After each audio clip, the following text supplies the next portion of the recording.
Hi, everybody. I'm Hub Arkush. He's Arthur Arkush here for ChicagoFootball.com. And we have reached the top of the list, the Bear Necessities, the 20 Bears most critical to the Bears having success in the 2015 season. We have counted down from 20 down to our top 5. And at number 5, Arthur, their biggest free agent acquisition of the offseason, Pernell McPhee. He is the one true 3-4 player, 3-4 linebacker in particular on this defense. If he does not have a big year, if he cannot be a 60-minute player, the Bears are going to have some problems. And that's a question. He's never been a 60-minute player before, so that was a little bit of a leap of faith that Ryan Pace took. I don't think he, miscalculated or anything. It looks like McPhee should project to that role, but I don't think it's a stretch to say that he is the Bears' most versatile defender, that he is their most powerful pass rusher.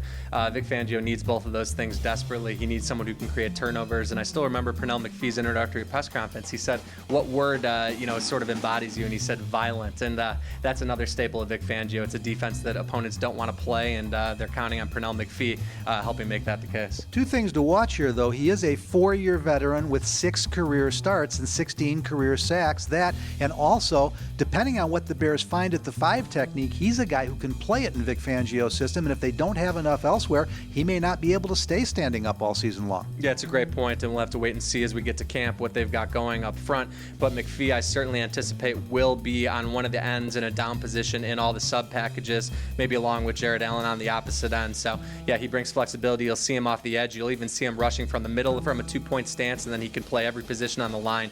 Big guy, 280 pounds, not a speed rusher, more of a power guy, but someone that Bears fans, I think, should be very excited about this season. All right, Arthur, now at number 4 on our list of the top 20 Bear necessities, Kyle Long has never not been to the Pro Bowl in his NFL career, his 3rd season. Clearly the best offensive lineman on this team. The reason he's so important is there's a lot of debate. Is this offensive line a strength? Is it just average? Is it a weakness? And will he be staying at guard, or at some point will he be playing tackle? Yeah, lots of questions there. Well, we're going to have to wait and see. I hate to keep saying that, but I think you can make an argument he's the best player on the Bears right now. I think for the identity that they are trying to build, Kyle Long's mean streak, his athleticism, everything he does, both in the ground game and protecting Jay Cutler, just absolutely crucial to the success of the offense. And then depending on what Jordan Mills does this season, I think most believe that Kyle Long is the future blindside protector for the Bears, but how soon it happens, if Bushrod slides over, it depends a lot on how Jordan Mills is able to rebound. But why Kyle Long is here is because we don't worry about him. You plug him in wherever he's going to be, and you know he's going to be a stud. Well, and the key here is people have talked about maybe leaving Bushrod on the left side, letting Kyle Long play right tackle.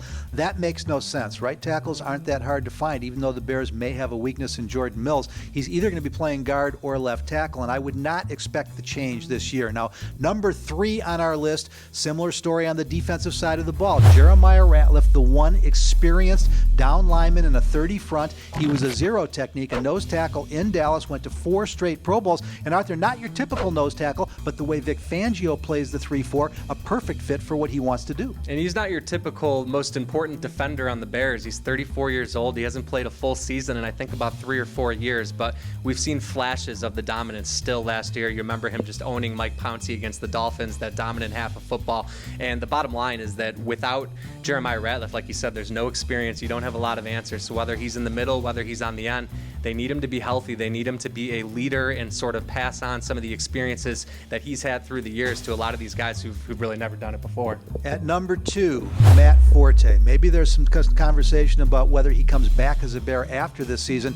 There's no debate about his importance this year. They are going to rely on him more than ever. He is the best receiving running back in the NFL. He is a consistent 12 to 1,400 yard rusher. He's going to turn 30 in December, his 8th season in the league. That's where running backs sometimes hit the wall. If Forte hits the wall, the Bears have got a huge problem. Yeah, no doubt, but few are as well conditioned as Forte. I tend to think he's going to sort of go against conventional wisdom, still have a lot of success in this offense. I can't wait to see how he's going to be. The one guarantee I will make you is there will not be a game this season where he only gets 6 rushes. They're going to feed him until he can't be fed anymore. And we talked about the offensive line up at the top. If they're healthier, I anticipate this is going to be a strength, both the offensive line and the run game. Matt Forte is ready. He's motivated. He's ready to get after it. All right, now if you're watching at home, if you're sitting at your desk at work, maybe you're on your phone, I'll bet you know who number one is, don't you? There's no question about it. Jay Cutler has got to become the player that Jerry Angelo thought he was getting in trade 6 years ago if the Bears offense is going to take a step forward this year. Yeah, it hasn't happened yet, and we say that as he's coming off a career year. He had the best completion percentage, the most touchdowns of his career, but the turnovers were killer, obviously, 24 of them. The inability to read the field and make sound decisions were a major problem. We'll see what the Adam Gase effect is as fifth coordinator in 7 years. I think, though, you could say that no one's been an up-and-comer like this. You've had the Martzes and the Tices, the former head coaches. Adam Gase is going to be a future head coach. How he works with Jay Cutler this season is going to determine how quickly that can happen. And that's the key, and we've heard this before about Cutler. Maybe this coach will be better, maybe that coach will be better. He has previous relationships with both quarterback coach Dowell Loggins and offensive coordinator Adam Gase. He's as comfortable as we've seen him as a Bear.